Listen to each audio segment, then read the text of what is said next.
साथियों नमस्कार। मैं जगदीश हूँ और आज आपको हमारा ग्राम में क्या हमारा अधिकार को लेकर के हम लोग चर्चा करते हैं, अलग अलग चीज़ों को। कभी आपको नई चीज़ें दिखाते हैं, कभी गांव और जंगल की चीज़ें दिखाते हैं, कभी औषधियों पर दिखाते हैं, कभी पेड़ पौधे पर, कभी अनाजों पर। आज आप हमको ले चलते हैं आपको ऐसे। हम आपको आज 22 जुलाई है और 22 जुलाई 1947 को हमारे राष्ट्रीय झंडे पर जो धम्म चक्र है आ, उसे स्थापित किया गया और कैसे किया गया थोड़ा हम उसके बारे में आपको बताते हैं। ये संविधान सभा में बाबा साहब अम्बेडकर जो बाबा साहब अम्बेडकर जो आपके उसमें संविधान सभा में ध्वज समिति के सदस्य थे और उनके द्वारा ये विचार विमर्श लंबा समय तक चला कि राष्ट्रीय झंडे में अशोक चक्र क्यों लाए।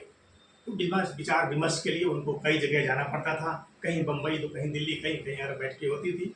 लोग अपना अपना प्रस्ताव रखते थे कि भाई ये हो जाए, ये हो जाए, हो जाए। मगर बाबा साहेब की सोच थी कि अशोक चक्र ही रखा जाए।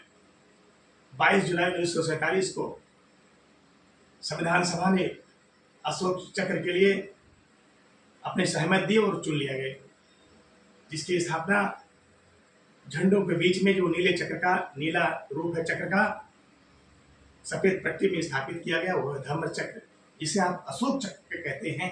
उसमें 24 तिल्लियां हैं और आज के ही दिन 22 जुलाई 1947 को हमारे इस राष्ट्रीय झंडे को अशोक चक्र मिला।